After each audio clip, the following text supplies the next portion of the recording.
Matter in our surrounding का अगर कोई सबसे मुश्किल टॉपिक बच्चों को लगता है वो ये है। इसके अंदर हम latent heat of vaporisation, latent heat of fusion जैसे कॉन्सेप्ट भी पढ़ेंगे। तो जस्ट बी विद मी और आराम आराम से इसे समझने की कोशिश करते हैं। सबसे पहला क्वेश्चन है, can matter change it's state? Matter क्या अपनी स्टेट बदल सकता है? हम मैटर ऑलरेडी पढ़ चुके हैं कि सॉलिड, लिक्विड, गैस होता है। क्या सॉलिड से लिक्विड, लिक्विड से गैस, ये सब हो सकता है? यस, हम सबको पता है। हमने एग्जाम्पल देखा है आइस का वाटर में बदलना, वाटर से आप और गर्म करो तो वेपर्स में बदल जाता है। तो यस, इट हैपन्स। बट एक चीज़ है जो आपको नहीं पता होगी, उसके लिए मैं चाहूँगा कि आप ये एक्सपेरिमेंट देखें। इस एक्सपेरिमेंट में हमने आइस ली और इसे हीट करना शुरू किया, आप देख सकते हैं। और यहाँ पर लगा है एक थर्मोमीटर। थर्मोमीटर किस लिए? टेम्परेचर देखने के लिए। तो जब आप इसे हीट कर रहे हो, ऑब्वियसली टेम्परेचर जो है ज़ीरो से थोड़ा कम है, माइनस लेट से -5 डिग्री सेल्सियस और समथिंग लाइक दैट होगा। तो इन द बिगनिंग टेम्परेचर जो है राइज करेगा। आप ये ग्राफ देख सकते हो, यहाँ पे बता रहा है कि जैसे जैसे टाइम बढ़ता जा रहा है, टाइम बढ़ता जा रहा है, टेम्परेचर का क्या हो रहा है? तो टाइम जैसे जैसे बढ़ रहा है, टेम्परेचर देखो इंक्रीज होता जा रहा है। बट एट वन मोमेंट जब टेम्परेचर 0 डिग्री सेल्सियस पहुंचता है, बड़ी ही स्ट्रेंज चीज होती है। टाइम तो बढ़ता रहता है काफी देर तक, टेम्परेचर बढ़ता ही नहीं। टेम्परेचर बढ़ता ही नहीं। चलो ये तो हो गया ग्राफ में, बट असलियत में क्या हो रहा था? असलियत में जो आइस थी वो आइस से वाटर में कन्वर्ट हो रही थी, सॉलिड से लिक्विड में कन्वर्ट हो रही थी, बट टेम्परेचर में कुछ भी चेंज नहीं आ रहा था। तो हम ये बोल सकते हैं कि 0 डिग्री सेल्सियस में सॉलिड से लिक्विड पूरा बन गया और कुछ चेंज नहीं आया। जब ये पूरा का पूरा लिक्विड बन गया, उसके बाद अगेन टेम्परेचर स्टार्ट्स राइजिंग। तो सोचने वाली बात यह है कि यहाँ पर ऐसा क्या हो रहा है? इस पार्ट में जब टेम्परेचर नहीं बढ़ रहा, यहाँ पर हो रही है मेल्टिंग, ठीक है। या फिर आप इसे मेल्टिंग की जगह लेटेंट हीट ऑफ फ्यूजन भी बोल सकते हो। अब ये लेटेंट वर्ड कहाँ से आया? अगर आप देखो तो लेटेंट वर्ड का मतलब होता है, एक सेकेंड, लेटेंट का मतलब होता है हिडन। तो यहाँ पे जो हीट थी, it's suppose to increase the temperature of water. Temperature, पानी का टेम्परेचर बढ़ाने के बजाय टेम्परेचर जो है कांस्टेंट रहा। तो ये हीट कहाँ छुप गई जाकर? इसी से ये लेटेंट का मतलब हिडन, और यही चीज़ आती है कि कहीं तो छुप रही है। एक्चुअली में ये छुप नहीं रही, एक बड़ा ही इम्पॉर्टेंट काम कर रही है। आपको पता है कि सॉलिड और लिक्विड में force of attraction, intermolecular force of attraction solids में ज़्यादा होता है, ठीक है। तो इस फोर्स ऑफ अट्रैक्शन को तोड़ने के लिए सारी हीट यूज्ड अप हो जाती है। हमें पता है, नॉर्मली वी नो कि टेम्परेचर जो होता है, हमने पहले भी पढ़ा था पहले की वीडियोस में, टेम्परेचर जो होता है, सॉरी, हीट टेम्परेचर को इंक्रीज करती है। टेम्परेचर इंक्रीज हो रही है, हीट इंक्रीज हो रही है, तो जो पार्टिकल्स हैं वो और ज़्यादा तेज़ी से मूव करने लग जाते हैं, ठीक है। बट सॉलिड में क्या होता है कि फोर्स ऑफ अट्रैक्शन, थोड़ा तो वाइब्रेट करते हैं, बट एक टाइम पे उन्हें अपनी लिमिटेशन पता चल जाती है कि भाई हमारे बीच में तो बहुत ही तगड़ा फोर्स ऑफ अट्रैक्शन है। तो अब क्या करते हैं, हम ज़्यादा तो हिल नहीं पा रहे, तो सबसे पहले बीच का फोर्स ऑफ अट्रैक्शन तोड़ते हैं। तो मूवमेंट होने के बजाय वहाँ पे वो दो मॉलिक्यूल्स के बीच के फोर्स ऑफ अट्रैक्शन को तोड़ते हैं और लिक्विड बनते हैं, और तब उसके बाद नॉर्मली टेम्परेचर इंक्रीज होने लगता है। तो एक बारी नोट्स में क्या लिखा है ये भी पढ़ते हैं। टेम्परेचर, अच्छा इसमें ऑब्जर्वेशन लिखी है, टेम्परेचर फर्स्ट इंक्रीजेस, सबसे पहले टेम्परेचर इंक्रीज होता है। Then when ice starts melting, जब जो बर्फ होता है पिघलना शुरू करती है, टेम्परेचर रिमेन्स कांस्टेंट, और ये होता है 0 डिग्री सेल्सियस में। व्हेन आइस बिकम्स लिक्विड, जब आइस पूरा का पूरा लिक्विड बन गया इस स्टेज पे, तो दोबारा से टेम्परेचर इंक्रीज होना शुरू हो जाता है। तो we know on increasing the temperature kinetic energy of particle rises. जैसे जैसे आप टेम्परेचर इंक्रीज करते हो, काइनेटिक एनर्जी, उनकी जो मूवमेंट होने की एनर्जी जो होती है वो इंक्रीज होती है, due to which particle starts vibrating with greater speed. तो सॉलिड्स के जो पार्टिकल्स हैं वो ज़्यादा तेजी से वाइब्रेट करने लग जाते हैं। Heat energy supply two particles is use for overcoming force of attraction between the particles. ये पॉइंट इस बात को बता रहा है कि इस यहाँ पे टेम्परेचर इंक्रीज इसलिए नहीं हो रहा था क्योंकि जो हीट एनर्जी थी वो यूज हो रही थी overcoming the force of attraction between the particle, force of attraction जो पार्टिकल्स के बीच में तोड़ने के लिए। जिस पार्टिकल्स, इसके बाद क्या होता है, जैसे ही वो बीच में उनका फोर्स ऑफ अट्रैक्शन तोड़ देती है, पार्टिकल फ्रीली मूव करने लग जाते हैं क्योंकि अब वो लिक्विड बन चुका है। लिक्विड में तो वैसे भी पार्टिकल्स फ्रीली मूव करते हैं।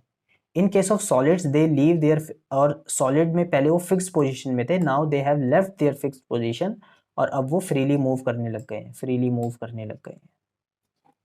अच्छा, the temperature at which solid melts to become liquid, ऐसा टेम्परेचर जहां पे सॉलिड मेल्ट होना शुरू होता है एटमॉस्फेरिक प्रेशर पे, उसे आप मेल्टिंग पॉइंट बोलते हो। तो this definition is important. What is melting point पूछेंगे तो temperature at which solid melts to become liquid at the atmospheric temperature is called melting point. यहाँ मैंने एटमॉस्फेरिक प्रेशर इससे लिखा है क्योंकि एटमॉस्फेरिक प्रेशर आप अगर बदलते हो तो मेल्टिंग पॉइंट में भी स्लाइट चेंज आता है। फॉर एग्जांपल, अगर आप पहाड़ों पे चले जाओगे तो मेल्टिंग पॉइंट थोड़ा फर्क पड़ेगा क्योंकि पहाड़ों के ऊपर एटमॉस्फेरिक प्रेशर थोड़ा लेस होता है। इसके बारे में डिटेल में हम कभी और बात करेंगे, बट अभी आपको इसकी डेफिनेशन में एटमॉस्फेरिक प्रेशर लिखना जरूरी है। Melting points also indicates how strong is the force of attraction between the particles. Yes, melting point ये भी शो करता है कि जो सॉलिड है उसके बीच में फोर्स ऑफ अट्रैक्शन कितना स्ट्रॉन्ग है। अब आप खुद सोचो, लिक्विड, सॉरी, जो ये आइस था ये तो 0 डिग्री में ही मेल्ट हो गया, 0 डिग्री में ही मेल्ट हो गया। वहीं अगर ये सॉलिड होता तो मेल्ट करने के लिए मुझे कितना 1000 से भी ज़्यादा, 1000 डिग्री सेल्सियस से भी ज़्यादा टेम्परेचर देना पड़ता। मतलब इतनी ज़्यादा हीट देनी पड़ रही है उसके बीच के जो मॉलिक्यूल्स हैं उसके फोर्स ऑफ अट्रैक्शन को ब्रेक करने के लिए। तो ये मेल्टिंग पॉइंट ये भी डिनोट करता है कि फोर्स ऑफ अट्रैक्शन पार्टिकल्स के बीच में कितना है। तो जितना ज़्यादा मेल्टिंग पॉइंट उसके बीच का फोर्स ऑफ अट्रैक्शन उतना ज़्यादा। If MP melting point is more, it means force of attraction is high. एक और पॉइंट हमें यहाँ पे पता होना चाहिए, एक तो SI unit of temperature kelvin होती है, जैसे डिस्टेंस का मीटर है, SI यूनिट ऑफ टाइम का सेकंड है, वेट का kg है। सिमिलरली टेम्परेचर की जो SI यूनिट केल्विन होती है, बट हमने तो डिग्री सेल्सियस में सारी चीज़ें करी। फॉर एग्जाम्पल, मैंने तो अभी देखा कि मेल्टिंग पॉइंट जो वाटर का था, सॉरी आइस का था, वो है 0 डिग्री सेल्सियस। अगर मुझे इसे केल्विन में बताना हो तो आपको ये फॉर्मूला याद रखना है, जो फॉर्मूला आपका यहाँ पे लिखा है, ठीक है, दिस फॉर्मूला, ये काफ़ी इंपॉर्टेंट है।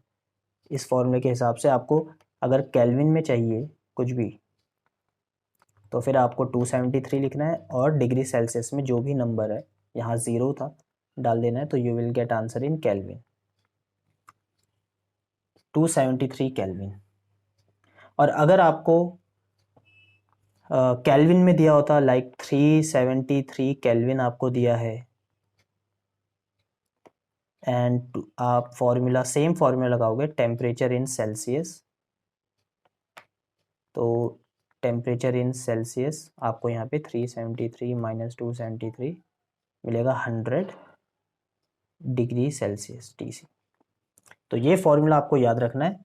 जो भी चीज़ आपको दी, केल्विन में टेम्परेचर दिया होगा तो T केल्विन में रखना, सेल्सियस में दिया होगा तो आप T सेल्सियस में रखेंगे और आंसर निकालेंगे। Wait a second. At one moment temperature does not rise even if heat is provided. हम देख रहे थे एक समय पे हीट कॉन्टिन्यूसली देने के बावजूद टेम्परेचर इंक्रीज नहीं हो रहा था। It seems like it getting absorbed, ऐसा लग रहा था कि ये हीट एब्जॉर्ब हो रही है। इसी हीट को आप लेटेंट हीट बोलते हो, क्योंकि हीट टेम्परेचर बढ़ाने का अपना काम नहीं कर रही है, कुछ और काम कर रही है जो हम नहीं ऑब्जर्व कर पा रहे थे, एटलीस्ट थर्मोमीटर पे तो डिटेक्ट नहीं कर पा रही।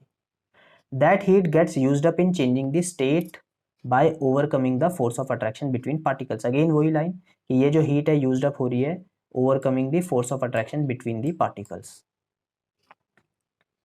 ये डेफिनेशन काफ़ी इंपॉर्टेंट है। लेटेंट हीट ऑफ फ्यूजन उसे बोलते हैं, जो हीट हिडन है और सॉलिड से लिक्विड कन्वर्ट करने में हेल्प कर रही है, उसे आप लेटेंट हीट ऑफ फ्यूजन बोलते हो। तो देखते हैं क्या है। अमाउंट ऑफ हीट एनर्जी, वो heat energy that is required to change, जो 1 kg सॉलिड को लिक्विड में कन्वर्ट कर दे एट एटमॉस्फेरिक प्रेशर और उसके मेल्टिंग पॉइंट पे। ये हमेशा मेल्टिंग पॉइंट पे ही ये चीज़ होती है, ऑब्जर्व होती है। तो आप इसे बोलोगे लेटेंट हीट ऑफ फ्यूजन।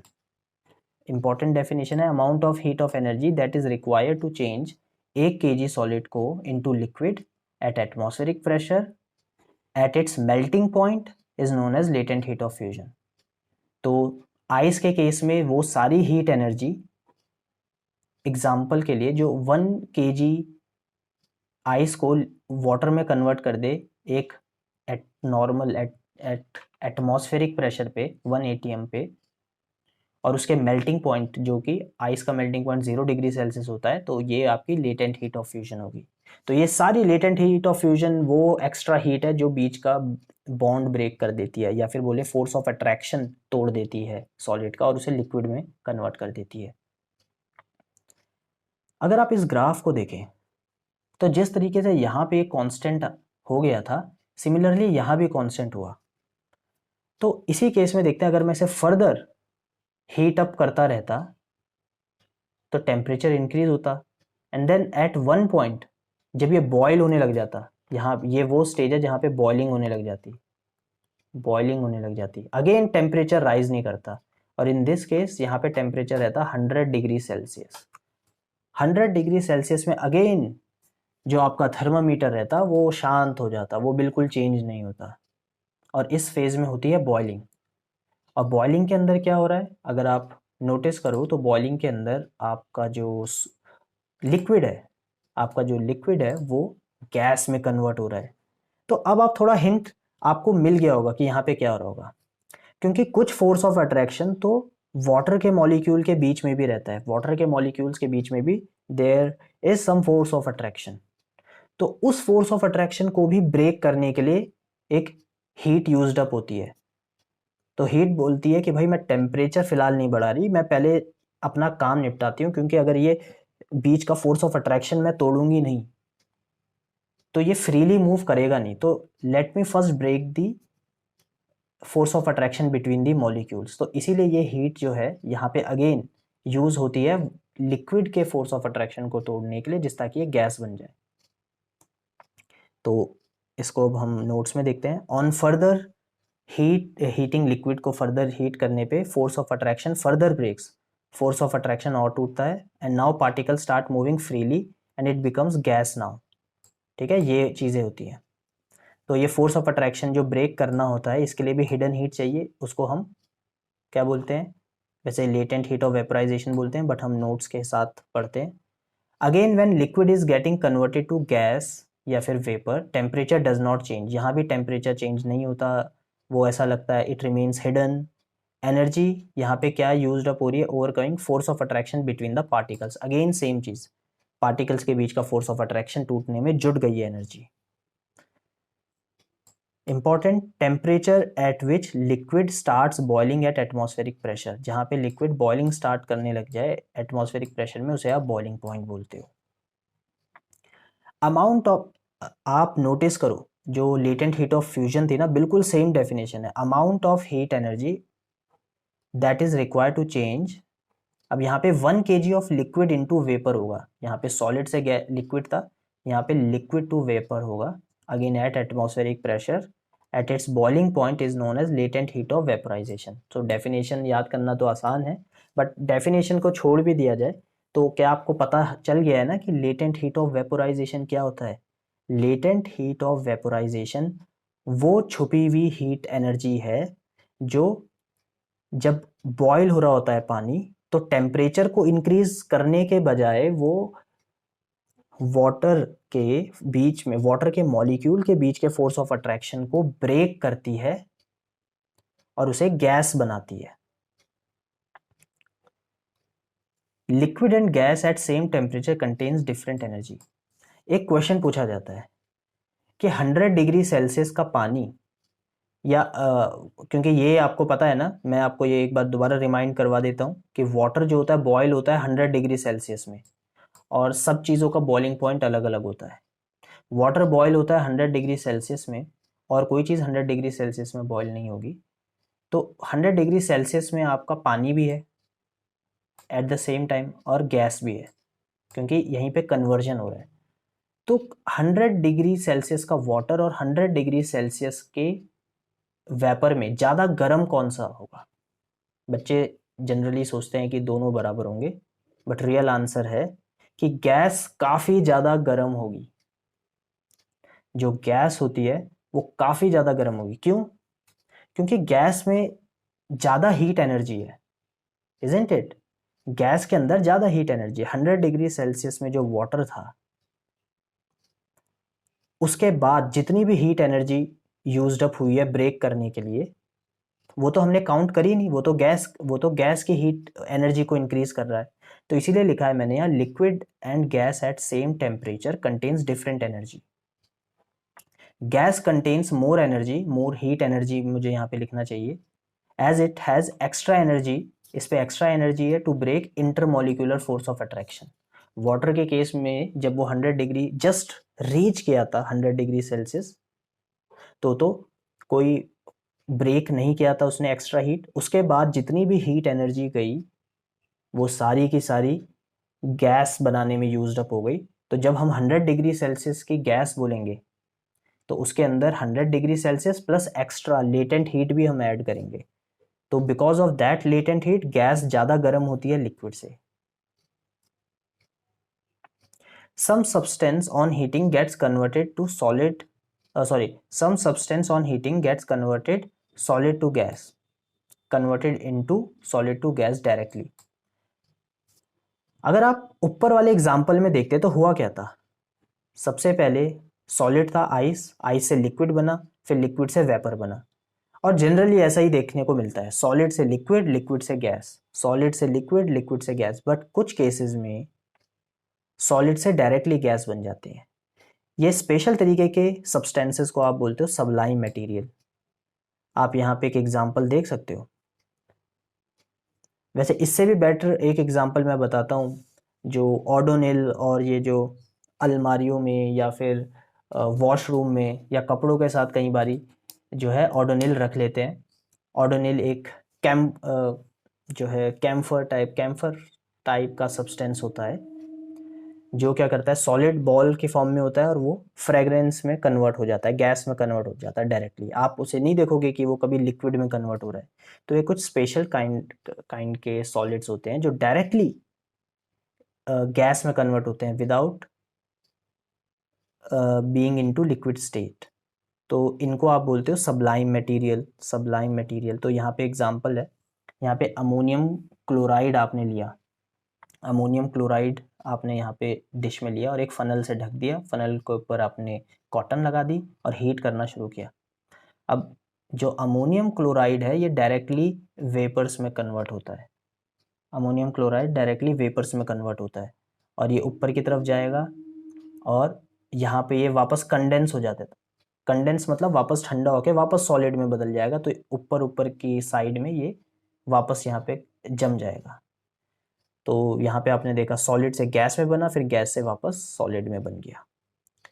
तो अब क्वेश्चन आता है वही जो स्टार्टिंग में हमने पूछा था कि टेम्परेचर का क्या रोल है। टेम्परेचर का रोल यहाँ पर है, सॉलिड को हीट करोगे तो लिक्विड बनता है, लिक्विड को हीट करोगे तो गैस बनेगा, और अगर आप कूल करोगे, गैस को कूल करोगे तो ये वापस लिक्विड बनता है, और लिक्विड को वापस कूल करोगे तो सॉलिड बनता है।